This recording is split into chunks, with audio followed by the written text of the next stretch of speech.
ahead and get started with the first question from me. Ajla, a very hard-fought battle out there today against Ostapenko. Can you just give us your thoughts on your performance and the keys to the match today? Yeah, look, I feel like I blinked and it was over.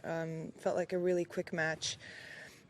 She came out swinging, and I knew I should expect that, but I wasn't ready. And she really put me in uncomfortable positions. You know, I never felt like I could play my game. There was a lot of defending, and then at one point I was just swinging so hard because, like, there's no way to defend those balls that she hits. And credit to her, she never slowed down.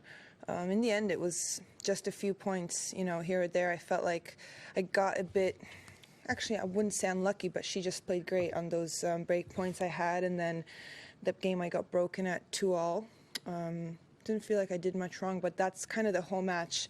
It was either an amazing winner where she almost takes the tennis out of your hand, or, you know, she misses by a little bit and I turn around and I feel like I haven't hit any balls.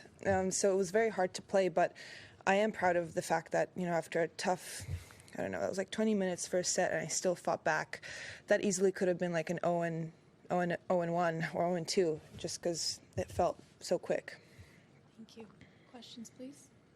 Can you talk about how you did get yourself composed or stay composed and turn that around in the second set? Because it was really impressive how the first game you were straight on it. Yeah, I mean, my team gave me a few tips just to try to be the one that dictates, and that's really hard to do when she's, you know, having the first punch. So whenever I felt I had an inch, I tried to just take a swing, and it paid off. But for a second, like, even when I won that set, I was like, I didn't feel like I won it. I don't know.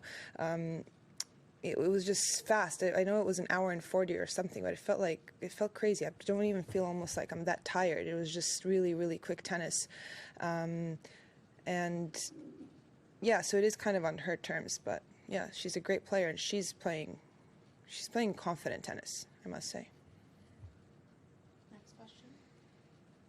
Go ahead. After what was, I'm sure are some difficult memories of being here 12 months ago, how do you feel in the immediate aftermath of this match, knowing all that you've been through and all that you've had to endure in that 12-month period, sitting here having played, you know, pretty good tennis for a couple of rounds?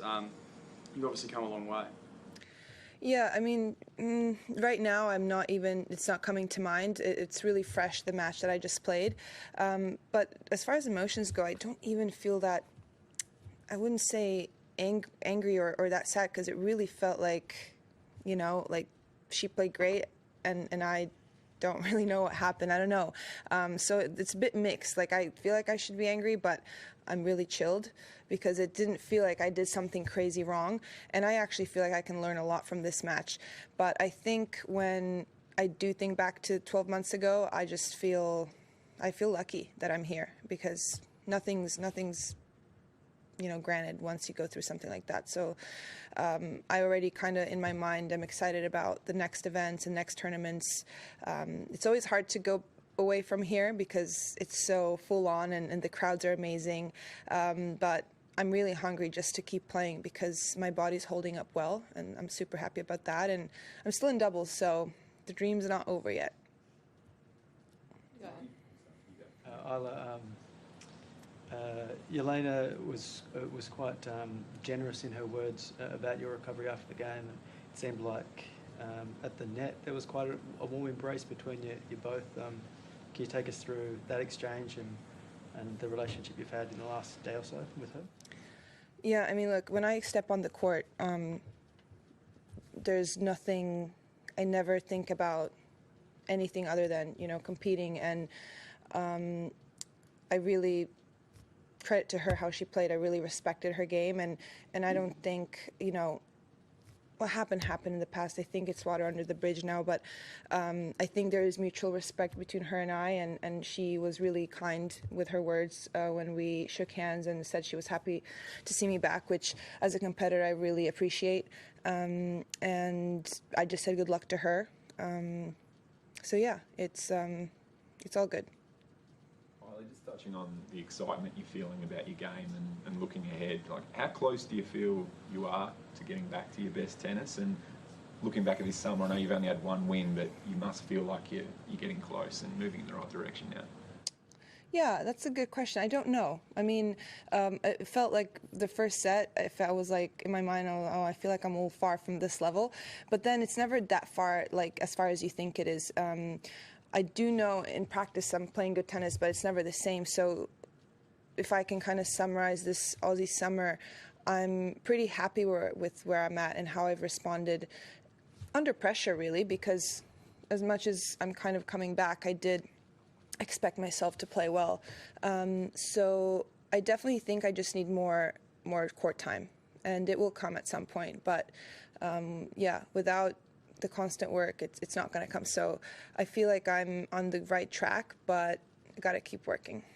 You talked before the tournament about you're learning to almost move differently, and with the knee's not the same as it was, and that's not necessarily a negative. But how did you find that playing at Grand Slam level?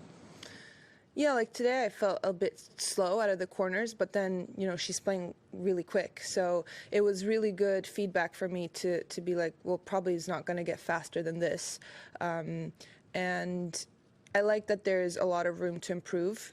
But I do also think that if this is what it is, I can work with that. And I can, maybe...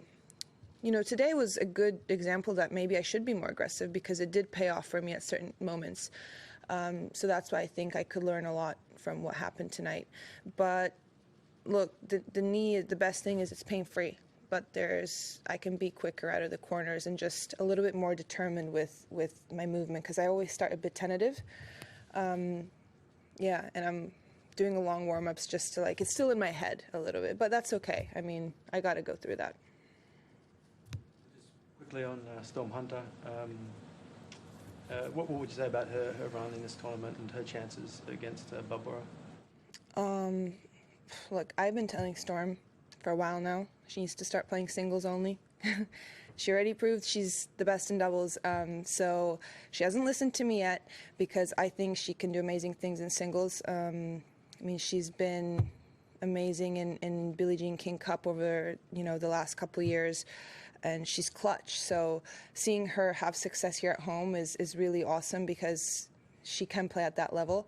But I do think it's hard to do that when you're playing such a high level of doubles and your ranking's not quite there with your singles. So in my opinion, she's going to have to make a decision at some point. And I feel like, she proved here that she really does belong kind of at the higher level in the singles game. So one thing with Storm, you never count her out. So she loves playing at home, big court. And yeah, I like her chances. I think regardless of the result, I know it's going to be a battle for sure.